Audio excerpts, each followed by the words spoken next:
अस्सलामुअलैकुम। उम्मीद करती हूँ कि आप बिल्कुल खैरियत से होंगे। अल्हम्दुलिल्लाह मैं भी खैरियत से हूँ। आज मैं हाज़िर हो गई हूँ देसी मुर्ग की रेसिपी के साथ। देसी मुर्ग जो होता है वो ब्लेलर की निस्बत थोड़ा हार्ड होता है। इसको गलाने के लिए थोड़ा सा वक़्त हमें दरकार होता है। चलें जी, बिना टाइम वेस्ट किए इस रेसिपी को बनाना स्टार्ट करते हैं। सबसे पहले मैंने चिकन ले लिया, उसको वॉश करके अच्छे से रख लिया है।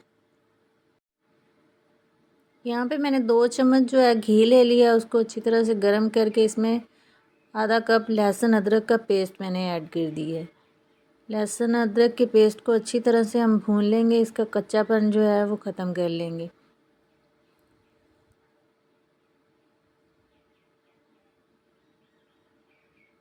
तो यहाँ पे देसी मुर्ग जो जिसको मैंने अच्छी तरह से वॉश करके रख लिया था, तो अब ये इसमें ऐड कर देंगे।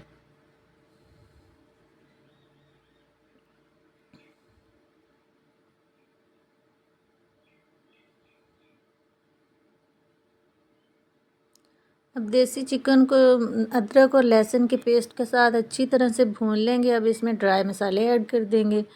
यहाँ पे मैंने पिसा हुआ धनिया, ज़ीरा पिसा हुआ, नमक, हल्दी और लाल मिर्च ऐड कर दी है इसमें हस्बे ज़रूरत।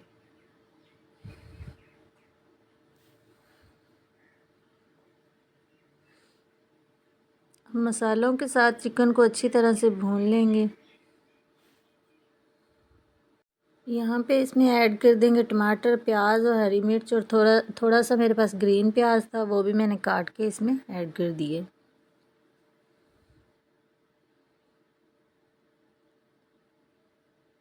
अब यहाँ पे इसको 10 से 15 मिनट अच्छी तरह से फ्राई कर लेंगे हम।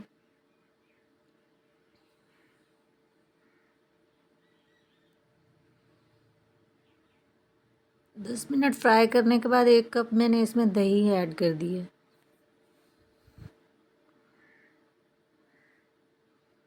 अब 2 चम्मच के करीब इसमें सिरका ऐड कर देंगे।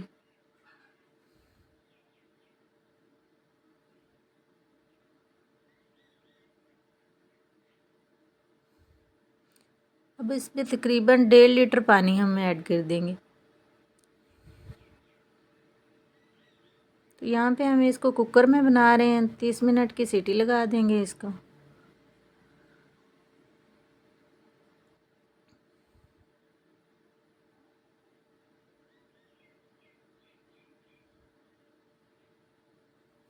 तो यहाँ पे हमने इसको 30 मिनट की सीटी लगाई है, तो हमारा जो चिकन है वो अच्छी तरह से गल चुका है।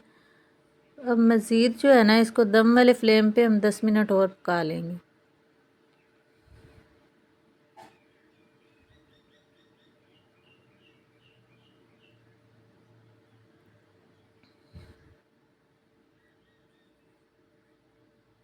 चलें जी, इसको हमने कर लिया डिश आउट। आप देख सकते हैं इसकी फ़ाइनल लुक। मिलते हैं नेक्स्ट अच्छी सी वीडियो के साथ। तब तक के लिए अल्लाह हाफिज़।